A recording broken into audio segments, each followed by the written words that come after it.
ಹರೇ ಕೃಷ್ಣ. ನಮ್ಮ ಕಾಲೇಜಲ್ಲಿ placement drive ಶುರುವಾಗಿದೆ. ಸೊ ಇವತ್ತು ಆಪ್ಟಿಟ್ಯೂಡ್ ರೌಂಡ್ ಇತ್ತು. ಏನೂ ಪ್ರಿಪೇರ್ ಆಗ್ದಲೇ ಹೋಗೋಕ್ಕಿಂತ ಸ್ವಲ್ಪ ಟಾಪಿಕ್ಸ್ ರಿವೈಸ್ ಮಾಡೋಣ ಅನಿಸ್ತು. ಆದರೆ ಈ ಕಂಪ್ನಿಗೆ ಏನಾದರೂ ಸೆಲೆಕ್ಟ್ ಆಗಿಬಿಟ್ರೆ 3 years ಆಫ್ ಸರ್ವಿಸ್ ಅಗ್ರಿಮೆಂಟ್ ಇರುತ್ತೆ. ಇದನ್ನು ಕೇಳ್ತಿದ್ದಂಗೆ ನಂಗೆ ಇಂಟ್ರೆಸ್ಟ್ ಎಲ್ಲ ಹೊಟ್ಟೋಯ್ತು.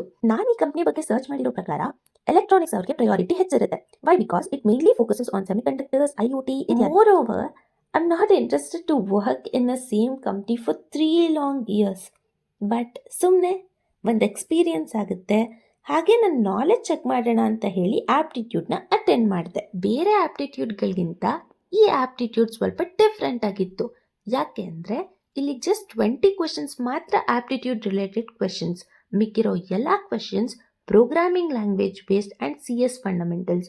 ಇದ್ರ ಜೊತೆ 2 ಕೋಡಿಂಗ್ ಕ್ವೆಶನ್ಸ್ ಕೂಡ ಕೊಟ್ಟಿದ್ರು. According to me, this round was not so difficult. ಮತ್ತೆ ಭೇಟಿಯಾಗೋಣ. ನಮಸ್ಕಾರ.